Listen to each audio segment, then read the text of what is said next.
Hi friends, ఈ వీడియోలో అయితే నేను ఒక స్పెషల్ చట్నీని అయితే మీకు చూపిస్తున్నాను. ఈ చట్నీ చేసుకోవడం చాలా ఈజీ. దోశలోకి అయితే చాలా బాగుంటుంది, ఇడ్లీలోకి కూడా బాగుంటుంది. ఒకసారి ట్రై చేసి చూడండి.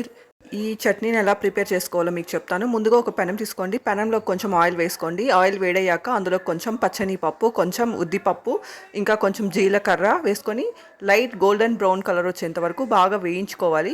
కొంచెం ఎక్కువే వేసుకోండి పప్పు, అంటే ఒక 2 టేబుల్ స్పూన్లు ఉద్దిపప్పు, 2 టేబుల్ స్పూన్లు పచ్చని పప్పు వేసుకోండి. కొంచెం జీలకర్రను కూడా వేసుకోండి. ఎండుమిర్చిని వేసుకోండి.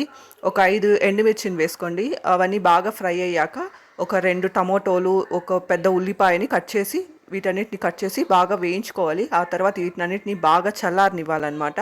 వీటన్నిటిని మిక్సీ జార్లోకి తీసుకొని తగినంత రాళ్ళు ఉప్పును వేసి పేస్ట్ చేసుకోవాలి. అంతే. ఆ తర్వాత పోపు పెట్టేసుకుంటే సరిపోతుంది. పోపుకి ఆవాలు, ఉద్దిపప్పు, కొంచెం కరివేపాకు ఆయిల్లో ఫ్రై చేసుకొని చట్నీలో వేసేసుకుంటే సరిపోతుంది. చట్నీ రెడీ. దోశతో చాలా బాగుంటుంది. ఇంకా ఇక్కడ నేను మీకు చూపిస్తున్నాను పాప్కార్న్ రెసిపీని. మొక్కజొన్న గింజలతో ఫ్రెష్గా కొంచెం బటర్ వేస్ట్ చేసుకున్నా బాగుంటుంది. లేదంటే గీతో కూడా చేసుకోవచ్చు, లేదంటే ఆయిల్తో కూడా చేసుకోవచ్చు అనమాట.